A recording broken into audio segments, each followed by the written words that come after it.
Muy buenas tardes, estamos con Verónica Gago. Verónica nos visita desde Argentina en el marco de la cátedra Norbert Lechner de la Universidad Diego Portales. Verónica es investigadora de CONICET en Argentina, también profesora de la Universidad de Buenos Aires y la Universidad de San Martín, y también participa activamente del colectivo Ni Una Menos.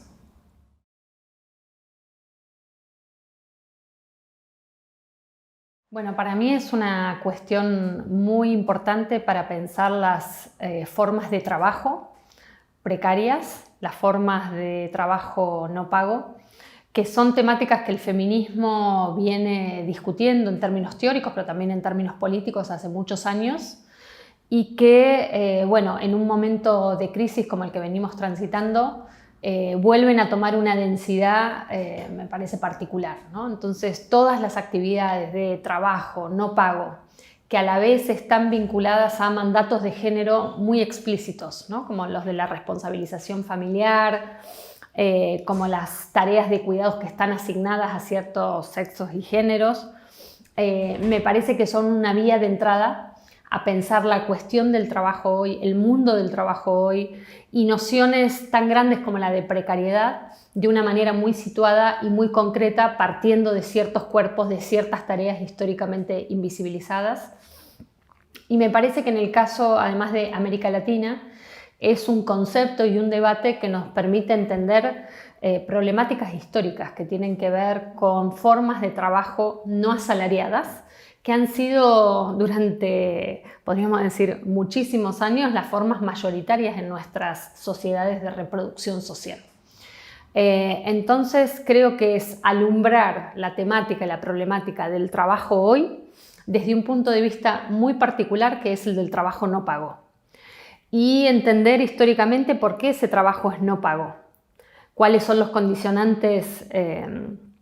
que lo han construido justamente como un trabajo obligatorio y al mismo tiempo no pago, cuál es el contrato sexual, como diría Carol Petman, que está en esa organización social del trabajo, cuál es la división sexual y también a nivel de economía mundo, que organiza que un montón de horas dedicadas a tareas de cuidado, alimentación, acompañamiento, crianza, etcétera, producción de salud, tareas de educación, no sean remuneradas, o en todo caso sean las peores remuneradas por su carga justamente reproductiva.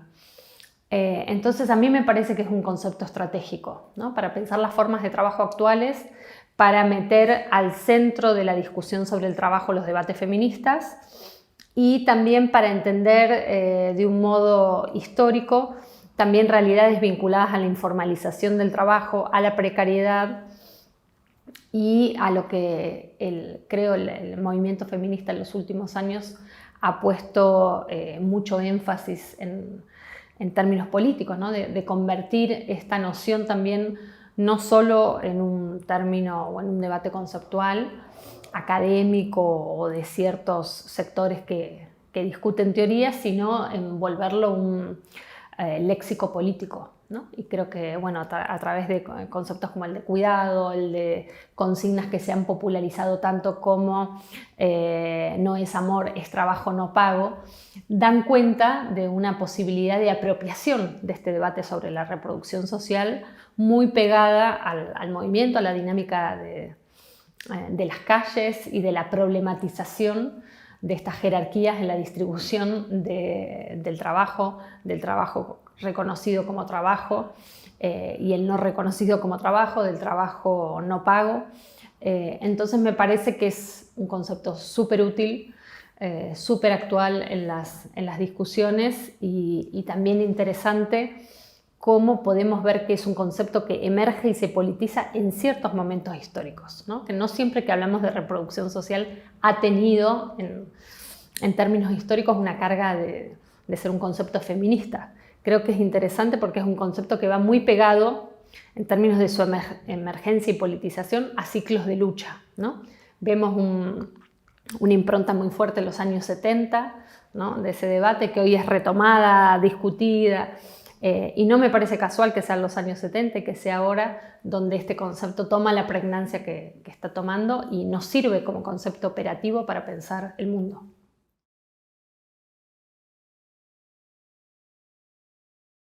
Bueno, yo creo que tiene que ver con el acumulado de despojos que 4 o 5 décadas de neoliberalismo sobre nuestra región han dejado, ¿no?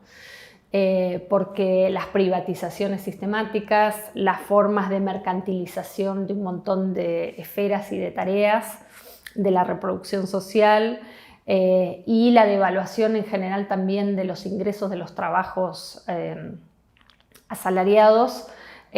hacen que hoy el campo de la reproducción social sea un campo que tiene que estar permanentemente,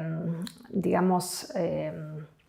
completado, ¿no? Asistido por cada vez mayores cargas de trabajo no pago. Entonces ya no hay servicios públicos que liberen ciertas tareas de la reproducción social. Es cada vez más difícil también pensar en aumentar, ¿no?, esos servicios públicos cuando el contexto es de ajuste, de crisis y de precarización. Hay una debilitación en muchos territorios de las tramas más comunitarias que proveen esos cuidados. Eso también está en crisis por una sobrecarga de esas propias tramas que incluso así siguen existiendo. Y bueno, me parece que también hay una precariedad en las formas de conseguir ingresos y de hacer sustentable la vida en nuestras sociedades que ponen una carga y una exigencia a la reproducción social cada vez más fuerte. Al mismo tiempo hay algo en lo que yo vengo trabajando que es la financiarización de la reproducción social, es decir, cómo el terreno de las actividades reproductivas ha sido invadido, colonizado cada vez más por dinámicas financieras, especialmente a través del endeudamiento doméstico, que lo que hacen es proveer justamente soluciones precarias y muy costosas para las tareas y las necesidades de la reproducción social.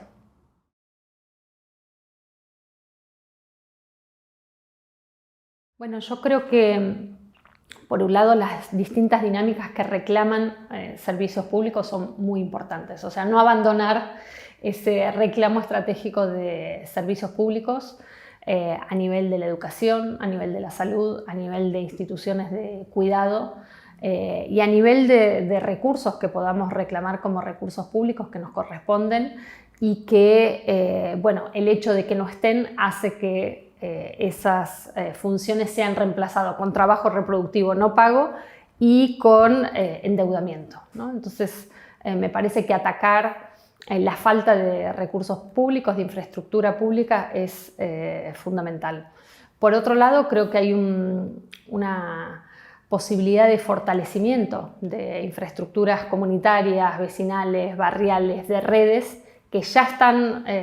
funcionando, que de hecho hacen posible la sustentabilidad de la reproducción social en muchos de nuestros países. Bueno, me parece que hay que